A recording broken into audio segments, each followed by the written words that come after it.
We're Kyle and Jared Lott of Smack TV. Each week we go into millions of homes to show you great hunting. And we couldn't do what we do without TC Outdoors doing what they do. It doesn't matter if your adventure takes you fishing in the local pond or on a cross-country hunt. TC Outdoors is going to be there for you with gear, know-how, and support, just like they are for us. They've been here for years. We know them. And we trust them. So come by TC Outdoors on Northside Drive. Tell them Jared and Kyle sent you. And welcome to the Georgia Southern Post-Game Wrap-Up Show. I'm Josh Aubrey, being joined by Mike Anthony, sports editor, and Georgia Southern beat writer for the Statesboro Herald. And Mike, unfortunately, the Eagles lose this game here at home. It's senior night for the Eagles, 35-21. They controlled their own destiny. They had a chance, if they'd have won out, to be hosting the Sun Belt Championship. Instead, now they're kind of have to hope some things happen, fall their way. Unfortunately, they weren't able to take care of business. Well, I think at this point it's less about what other teams do and what scenarios might be out there for the postseason than it is about getting everything back on track. Early in the season, the wins kept coming. Everybody was happy. They were exceeding expectations. And I'm not going to say that they're underperforming or, getting cocky or getting careless, but the facts are that the last 2 weeks, they just haven't been the better team on the field. Maybe a little bit of a surprise against Monroe 2 weeks ago, maybe less of a surprise this week against Troy, a very good Trojans team that now controls its own destiny in that path to the championship game. But, the fact remains that Georgia Southern's got to figure out what's going on. The defense hasn't been as solid. The offense hasn't been nearly as productive. Yeah, that's 2 weeks in a row where the offense has not really been able to get on track, and the defense has given up some big plays and some big chunks of yardage. And when they've needed to make a stop, they haven't been able to. Yeah, and I'm not a coach. I don't review the film, but to me it just seems like the same things that hurt them last week at Monroe weren't corrected and led to another big night offensively for Troy this time. Some deep passes down the middle where it may have been a size mismatch, just a good play made, but time and time again on third down, on second down, wide open passes right over the middle of the field where they keep it in front of them, but it's just an easy pitch and catch. And it's one thing to have that happen early in the game, but once you fall behind, once the other team's just trying to run clock and get first downs, that got really problematic for Georgia Southern in the second half. All right, well, let's get out and see some highlights and some action from the Georgia Southern-Troy ballgame. Senior day at Georgia Southern Paulson Stadium. Beautiful afternoon for football. The Eagles hosting Troy for first place in the Eastern Division of the Sun Belt. The defense solid early on. Randy Wade with the hit here. The Trojans able to start the scoring, though, on the 45-yard Tyler Sumter field goal to go up 3-0.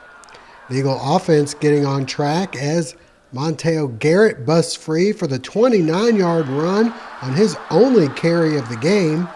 Later, Shai Wirtz drops back and he finds Wesley Fields down the far sidelines for a nice pickup as he dives ahead.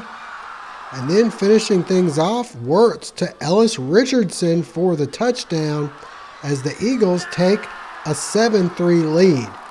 The defense then creating a turnover as Logan Hunt blows this play up. The loose ball recovered by Kendrick Duncan, putting the offense in great field position, and they'd cash in. First, Wirtz going up top to Fields once again for the 30-yard pickup to the 1-yard line. And then it's Wirtz to Richardson once again. The 2-yard score gives the Eagles a 14-3 lead. But Troy would storm back, scoring 32 unanswered points. The double pass here would result in a Trojan first down. Next, the handoff to Sidney Davis, who throws back to quarterback Sawyer Smith on 4th and 2 for a Troy first down. And then capping the drive, Trey Eford goes in for the score, cutting the lead to 14-10. The defense looking good later as Deshaun Cooper nearly gets the safety. Pinned deep, Smith will air it out from his own end zone, and it's caught by Luke Whitmore to the 40 on the next play. Smith airs it out again, and once again, Whitmore the reception. Troy would go 99 yards on 5 plays, cap things off with a B.J. Smith touchdown for a 17-14 lead at the half. Second half, the Eagle offensive struggles continue. Wirtz dropped for a loss. Troy's offense continues to roll right along. Smith to Davis. Smith with over 300 yards passing and capping the drive. Smith to a wide open Whitmore. Troy extends their lead to 26-14. They'd go for two, and the tricky Trojans with another trick play is Davis on the reverse passes to Willis. 28-14 Troy after three in the fourth. More of the same. Smith to Davis inside the 10. The Eagles miss a golden opportunity next. Smith's pass nearly picked off by Sean Freeman. And then on the very next play, they give to B.J. Smith. And he goes in for the touchdown to make it 35-14. The Eagles finally mount a drive early in the fourth as Wirtz finds Wesley Fields, who'd finished with 138 yards receiving. Wirtz then able to finish the drive himself. The Eagles' lone rushing touchdown of the game cuts the lead to 35-21. The Eagles with a final chance with time winding out. Wirtz on fourth down ends up short of the first down, and the Eagles fall 35-21.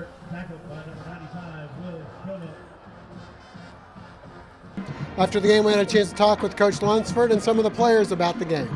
Troy was a good team. I feel like we had a great week of preparation. Just didn't work how we wanted it to tonight. Can you put your finger on what might have happened this week around? I can't. We just got to be better. That's all it is. So we got to be better.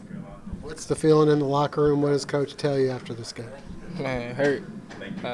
Won this one. We got a chance to play in the Sun Belt Championship.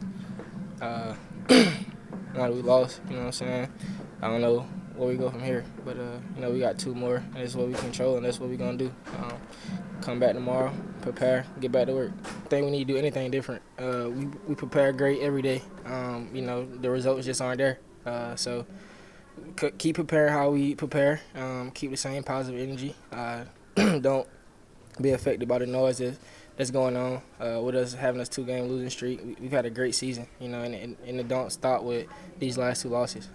We got two more, and obviously we both eligible. So we gonna control. We gonna control. We control, and we just gonna keep pressing on. It's tough. Nobody likes losing, and we go out and put in a plan, and I don't feel like we executed, and we allowed a lot of big plays. So we're disappointed, but we're going to go out next week and go back to work. Last week, a lot of the same things. You guys felt like you had addressed them. It seemed like they kind of crept up again today. Yes, sir. And that just goes back to doing our one left for the team. We weren't all on the same page during the game, and I feel like that really hurt us a good bit. We've done a really good job at home all year, and we didn't today. They did a good job coming in here. We got out to an early lead. They were able to hit some trick plays, got them back in the ball game, got ahead of us. We could never get the momentum back. A lot of negatives in the game, but a lot of credit to them. And, we got to go back to the drawing board tomorrow and make sure we get ourselves in position to go ahead and finish this year off right and, end this thing on a positive note. Coach, a lot of the same issues crept up today that were there in the Louisiana Monroe game. Did you feel like you guys addressed those, and was it frustrating to see a lot of the same things happen again today? Yeah, no question. We felt like we did. We never did.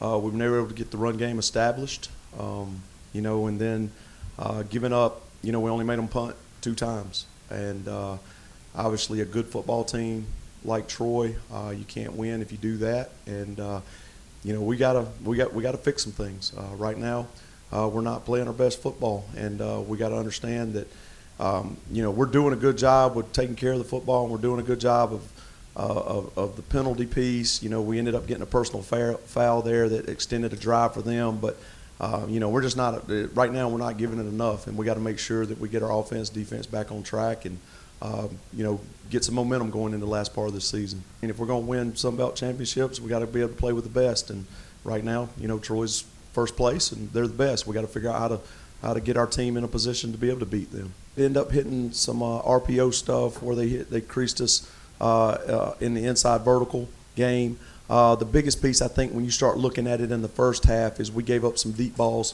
where we had our coverage on them. We just didn't make plays on the ball. Their receivers made plays. So, there is improvement there as far as coming from the ULM to the Troy game, but still, when we're in position and on a receiver, we got to make sure we make a play. But giving up those inside plays on RPOs, we got to make sure that we get that fixed. Coach, and it seemed like the run game struggled quite a bit today as well. We did not do a good job of establishing it. We got nothing on the inside, and then we were very limited on the outside. So we got to really look at this. We got to go back and we got to make sure what we're trying to ask our kids to do. We got to make sure that we're putting them in a position to be successful. Right now, we're not being successful with what we've been doing on offense. So we got to go back and we got to look at that, and we got to make sure that we're putting ourselves in position to be good. Obviously, you still got 2 big games left. They're both on the road. You've had some issues a little bit on the road. Any concern going into the Coastal game right now with the mindset of the team? They're hurt. They're hurt. They're a lot like last week after the game. They're hurt. Some seniors stepped up and talked after the game. I expect this football team to come back out and go to work. We've got to make sure that we go into these road games better than what we were in the previous road games. But again, the majority of this football team went through a 2-10 football season last year. And after every loss last year, they did go back to work. So I don't expect anything different, but they are hurt. But again, that's why we practice on Sundays. We'll come back tomorrow. We'll put the thing to bed, and we'll go on and move on to the next game. All right, Mike. Well, now the Eagles on the road for their final 2 games of the regular season. Of course, they still have the postseason since they are bowl eligible. Next up, on the road in Conway to take on Coastal Carolina. Yeah, and we talked at the beginning of the show about how unless some really weird things happen, Georgia Southern probably out of the race for the championship game. Maybe that takes some pressure off of them. Maybe that allows them to focus a little bit more, because the fact remains that these are 2 important games. Yes, they're bowl eligible. Yes, they probably go to a bowl game no matter what happens the next 2 games, but you want to finish with a strong kick. 7-1 looked great. It wouldn't look nearly as good at the end of the season. If 7-5 at the beginning of the season as projection might have looked good, but 7-5 right now wouldn't. So maybe they get their minds off of what's to come and get their minds onto what's immediately in front of them. They're definitely good enough to beat either Coastal or Georgia State, but if they continue to have trouble blocking, have trouble limiting the big plays on defense, it's going to be a struggle the next 2 weeks as well. All right, so next up, Georgia Southern on the road in Conway taking on Coastal Carolina. We thank you for joining us. Hope to see you again next week.